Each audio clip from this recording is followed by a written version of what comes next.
Yang nggak datengin panggilan? Ya karena ada nggak sih polisi tiba-tiba nganter tiap hari ke rumah panggilannya, polisi loh yang nganter langsung dari Serang tiap hari sampai dicari rumah Pak RT. Itu kan udah nggak wajar. Pasal-pasalnya yang diterapkan juga nggak wajar. Saya nggak pernah kenal Dito, tapi Dito pasti kenal saya karena dia pernah ngirimin bunga mengatasnamakan Askara Prasadi Arsono. Kalau kalian tahu dulu yang nayangin SCTV pertama kali, kalau nggak salah itu di gosip apa gitu. Tapi karena dia minta klarifikasi saya nggak mau. Ya udah, terus habis itu rumah saya dicoret. Habis itu salon kita berdua di itu kena coret. Itu confirm ya, Itu confirm. Karena yang melakukan sudah mengakui kalau di situ. Ya. Saudara. Terus Dea sama teman saya Diol dibuntuti. Habis dibuntuti, difoto dari belakang mobilnya segala macam. Habis itu dikirim ke kos-kosannya. Jadi caranya tuh ada kenapa Pak? Oh, jadi caranya tuh udah kayak mafia gitu. Nah ini juga harus dipertanyakan, kenapa panggilan tanggal 13 Juni, tanggal 16 saya ditangkap, kan masih jadi saksi di sini tuh, jelas saksi semua tuh, ada bacaan saksi. Ini alamat gitu-gitu di blur ya. Ya. Nih.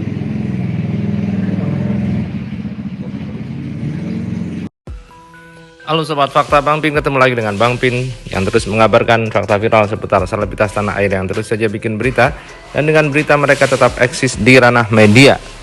Ya, Nikita Mirzani kaget tiba-tiba ada 11 orang polisi dari Satreskrim Polres Serang yang mendatangi rumahnya malam-malam.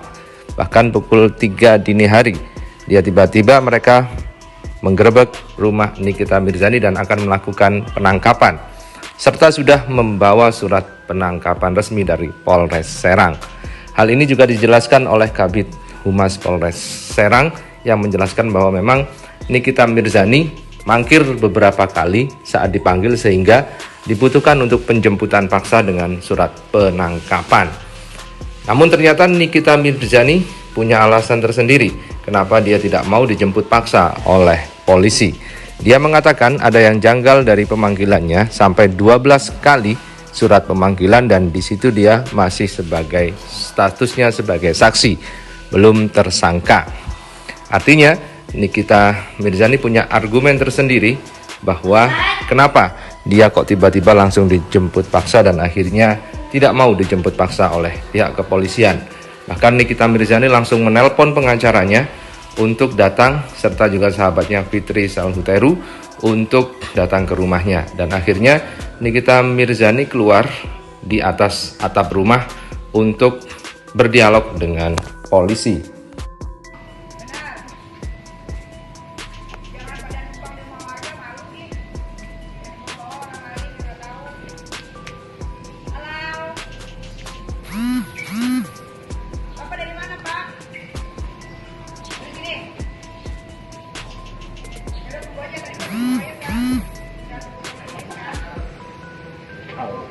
Anak buah RT.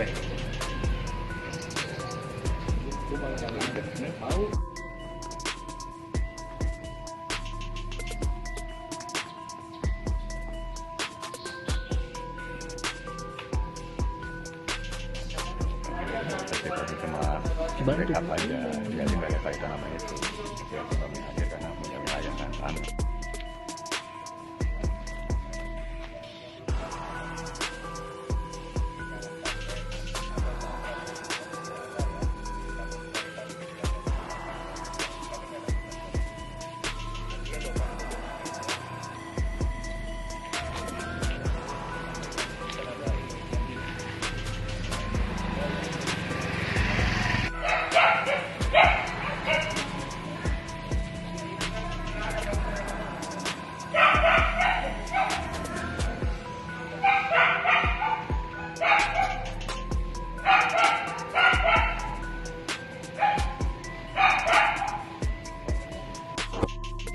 Dan begitulah suasana ketegangan di depan rumah Nikita Mirzani yang mulai dari dini hari tadi dikepung oleh beberapa anggota polisi dari Polres Serang. Namun Nikita Mirzani menolak untuk dibawa secara paksa karena dia beralasan bahwa ada kejanggalan dalam surat penangkapan itu karena dirinya mengaku masih menjadi saksi dan belum meningkat statusnya menjadi tersangka.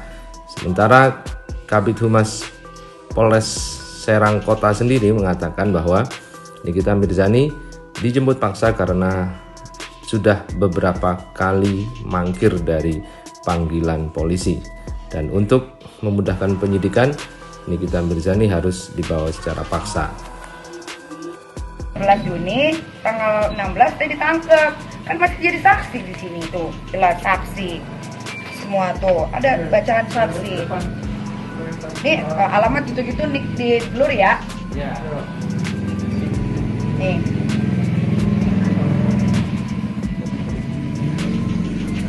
Tadinya kalau nggak tahu ini laporannya undang-undang ITE terkait mungkin ada postingan atau apa gitu Kak yang dari terima Saya nggak tahu. Karena laporannya ITE aja. Karena jujur saya sama Dito itu saya tidak kenal sama sekali dan tidak pernah ada urusan apapun. Tapi nggak tahu kenapa dia ini selalu mengganggu hidup saya. Yang paling parah itu dia pernah bawa, nggak tahu ya saya Ambon atau apa, bolak-balik ke rumah saya, masih ada videonya. Tiba-tiba ngedeketin anak saya yang naik sepeda. Waktu itu pernah saya posting juga di story gitu. Jadi ini udah nggak wajar. Nah kenapa kepolisian Banten telah melakukan ini sama saya? Apakah ada apa? Iya, pokoknya gini Apa? intinya Niki merasa ini hal yang nggak penting tapi dibesar-besarin. Karena tadi Niki sudah bilang bahwa memang betul bukan hanya Niki yang diteror atau diancam-ancam lah gitu dengan saudara kita dari Ambon. Saya terima kasih buat teman-teman Ambon karena saya juga orang Ambon. Janganlah mau disuruh-suruh untuk meneror atau apa, karena saya juga sedih kalau misalnya teman-teman dari keluarga saya di sana dicapnya sama mereka itu kok mau gitu disuruh begitu. Saya terima kasih banget karena akhir-akhir ini memang sudah tidak ada lagi. Saya sangat apresiasi sekali sudah tidak ada yang neror kami, rumah Niki ataupun tempat usaha saya terima kasih sekali. Kita ini kan kabarnya udah masuk ke proses penyidikan ya. Dari kamu sendiri udah pernah nyamperin ini nggak Belum sih sama Polda sekali. untuk agenda klarifikasi mungkin? Belum sama sekali karena kalau kita berdasarkan main otak ya, Dito ini kan domisilinya Jakarta ya. Kok dia bisa bikin laporan di Banten, di Serang Banten? Nah, itu aja udah nggak masuk akal. Berarti kan ada, nggak tahu ya, diduga mungkin ada kedekatan antara Kapolda sama Dito Mahendranya, Kapolda Banten ya. Saya kan nggak tahu. Tapi kalau caranya kayak gini, ya pikiran kotor saya jadinya ke sana gitu. Tapi kasusnya apa sih ini kalau boleh tahu? Nggak tahu katanya ITE terus Pencemaran nama baik. Pencemaran nama baik. Iya, pencemaran nama baik secara elektronik, muat penghinaan apa segala macam gitu. Belum Ya, pernah melakukan itu atau enggak? nggak tahu karena kan belum dimintain keterangan.